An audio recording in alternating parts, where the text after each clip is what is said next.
right? And I have said it severally. And that's why I keep saying maybe silence sometimes is not right. Yeah? But I have ignored it because I have asked myself, how? How? Yeah? What does the issues that Kenyans are talking about have nothing to do with me? All right? Have you seen me in any of those events? Have you seen me talk about any of those events? Father was a warrior. Shida ya watu siku hizi, everybody ana sijui mumeogopeshwa, sijui even you gena naona rudi uingie hii majenzi nyinyi ndio the story of the future. Fight for your rights bwana.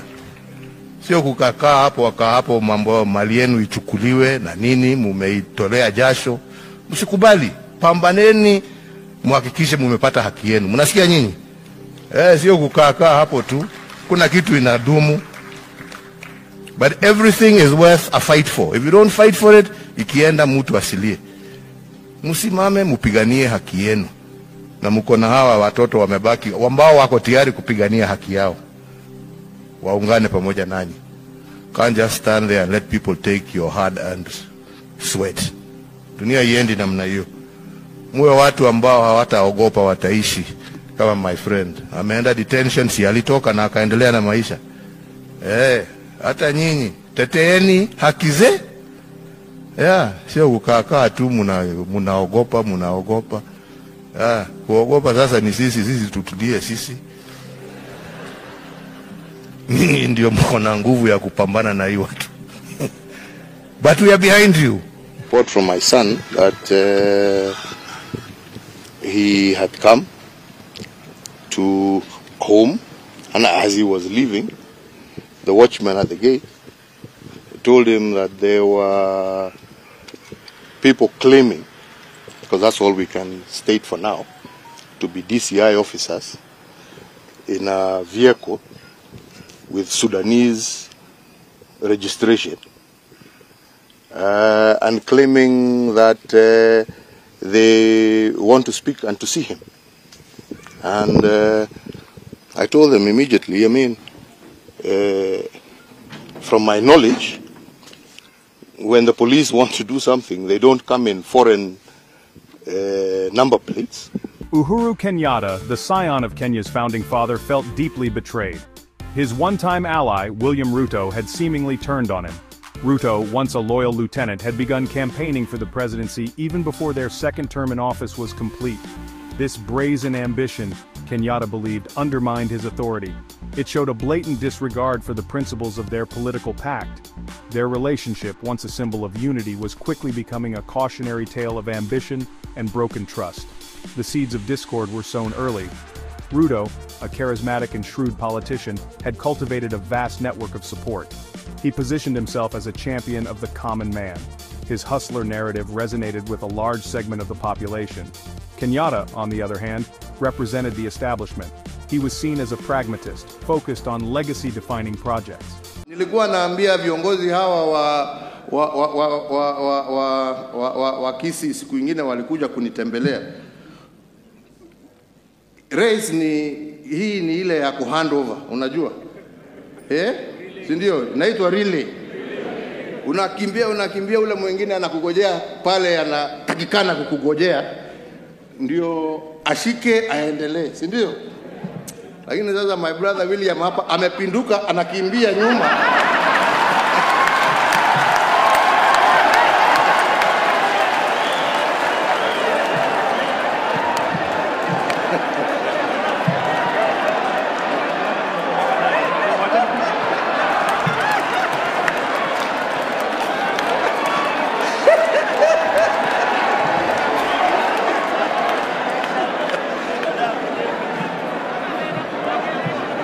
Nikasema mosmos, utafika tu.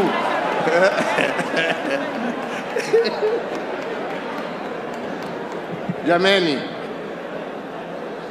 tufanye shughuli hii muhimu kwa taifa. Shughuli ambayo itatusaidia na itasaidia kulete umoja na amani katika taifa letu.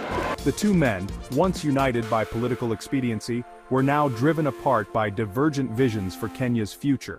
The cracks in their alliance deepened as allegations of corruption against Ruto and his allies surfaced. Kenyatta, acutely aware of the corrosive effects of graft, was deeply troubled. He had staked his presidency on a platform of transparency and accountability. Ruto's alleged involvement in scandals threatened to derail his carefully constructed legacy. It also raised serious concerns about the future direction of Kenya under Ruto's leadership. The Kenyatta-Ruto partnership, once considered unbreakable, was shattered beyond repair. Well, I got a report from my son that he had come to home, and as he was leaving, the watchman at the gate told him that there were people claiming, because that's all we can state for now, to be DCI officers in a vehicle with Sudanese registration, and claiming that they want to speak and to see him. And I told them immediately, I mean, from my knowledge, when the police want to do something, they don't come in foreign number plates. Number two, they have a warrant.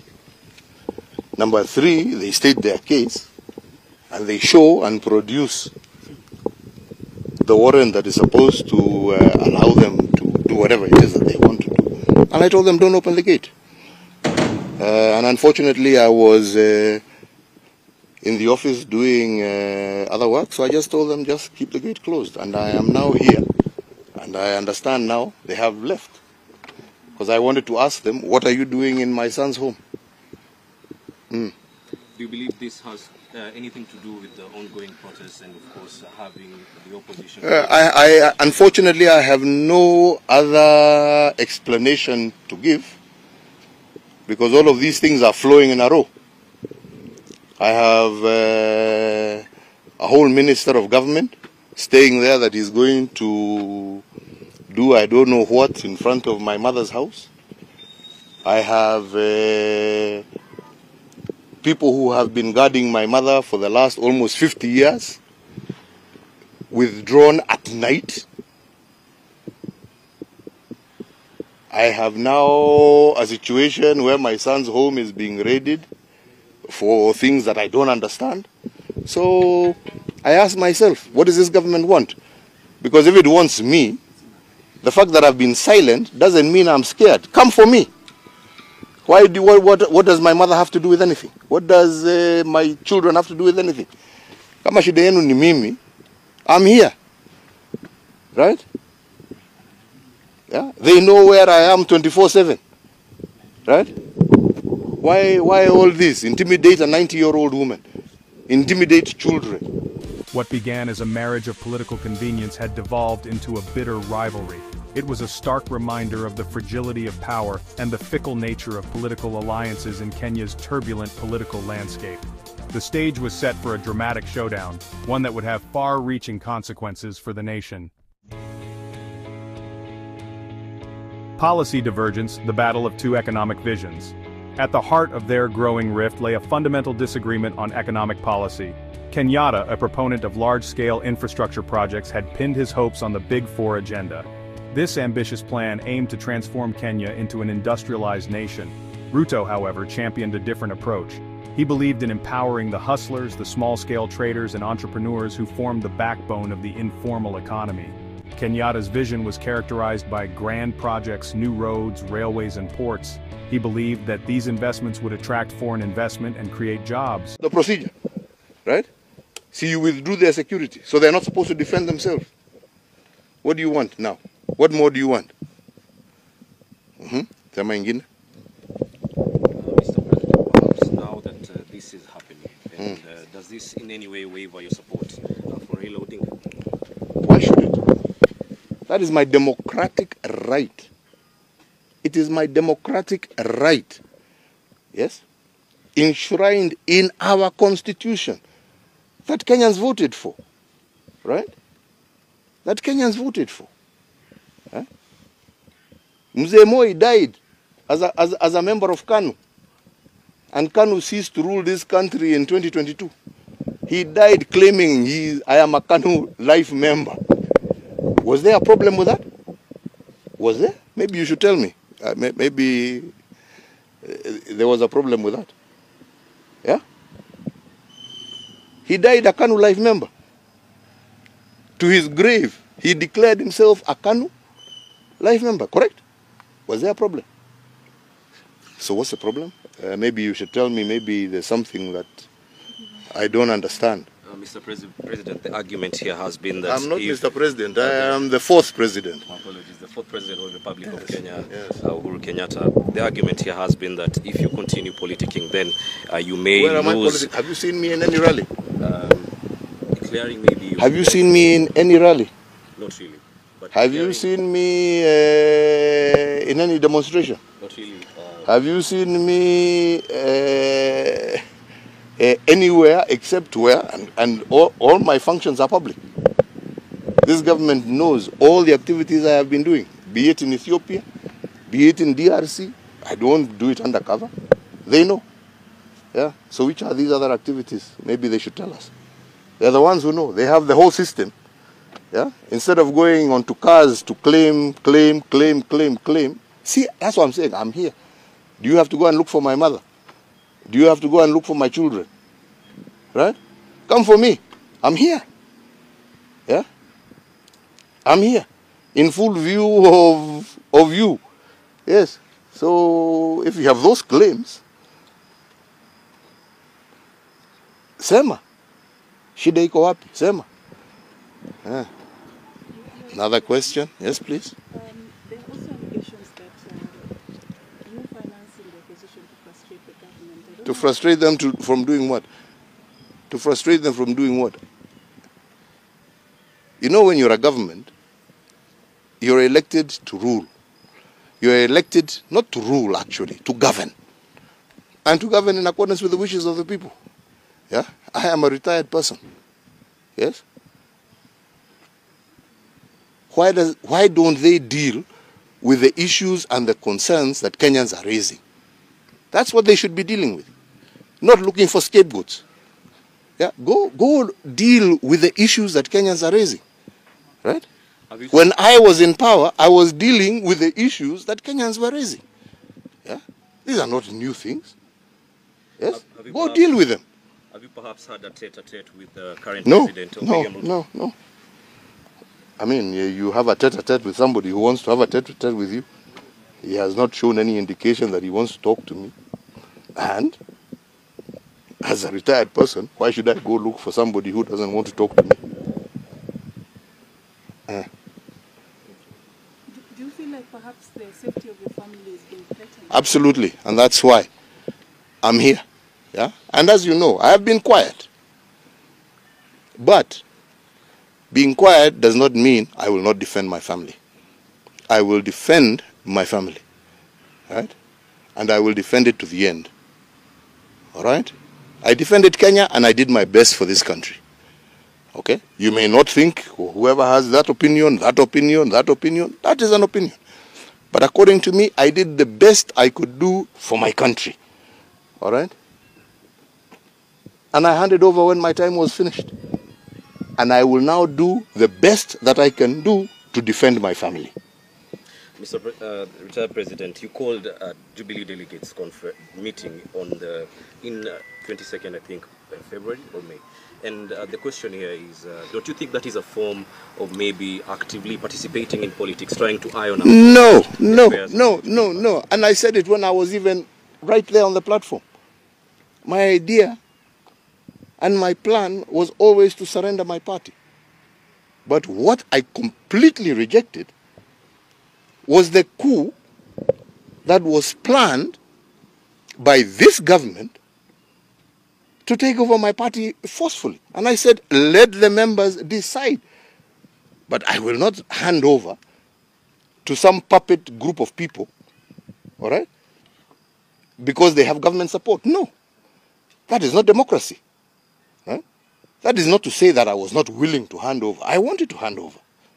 I was prepared to hand over. But what I found to be completely illegitimate and unacceptable in a democratic state is to be forced to hand over to a group of puppeteers. No. Huh? And I stood up and I said, let the members of Jubilee choose who they want to lead them. And that is the person I shall hand over to. And the politicians you're referring to, these were actually your allies formerly. Do you feel betrayed in any I form? have no issue. They are free to do whatever they want. I can't comment about it. Whatever they want to do, that's their business. Right? My issue is the membership. It is the people. It is the agenda that Jubilee went to the election with. That is what needs to be defended. What individuals do, you go ask them themselves. Me, I carry no grudges against anybody.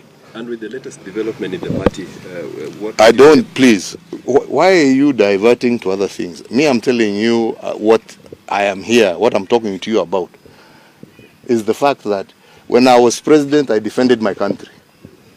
As a retired man, I am protecting my family. And I will. All right? And I will not be intimidated. Lastly, so all of them can hear that. Lastly, there has been a call for truce by... that's got nothing to do with me. Yeah, so truce, this, truce, that's not my business. Yeah, but leave my family out of it. And like I say, and I say once again, to you who think you can intimidate an old woman so that you intimidate me, who think you can intimidate children and grandchildren so you can intimidate. If you want me, come, here I am. Sijaenda pahali. Msiende kusema huyu ametoroka, ameenda. Niko na watu yenu, wanajua every second wanajua niko wapi. Yeah, wachana na watoto, wachana na wazee. Mimi niko hapa kama mko na swali na mimi. Sawa? Yeah? Sasa hiyo watu sijui wameenda wapi. Waende, wakirudi, watarudi. Kama hawatarudi, wakae. Lakini kwangu, hii ni nyumba yangu. Yeah? Sio yangu, ni ya watoto yangu. Yeah? Na mimi nitalinda kama kila mwananchi mwingine atalinda mali yake. Yeah? Sio ndio haki ya kila Mkenya. Yeah? Na mimi siwaulizi wanipatie walinzi. Wakitaka kuwachukua wachukue wote. Lakini wanipatie heshima yangu ya kulinda pia mimi mali yangu kama Mkenya mwingine. Lastly, before you actually exited office, you had a meeting in Sagana and you said to the people that they will suffer after you exit. I'm not going to comment about it. You know what I said. So if you want to know about what I said, yeah? Me, I don't try and hide from what I said. Kwenda kufanya search button kwa Google ama whatever, utajua nilisemaje. Na hiyo ni public knowledge. Si ni namna hiyo. Kuna haja ya kurudia. Kwenda Google tu ufinye button. Utajua. Ruto, on the other hand, advocated for a bottom-up approach.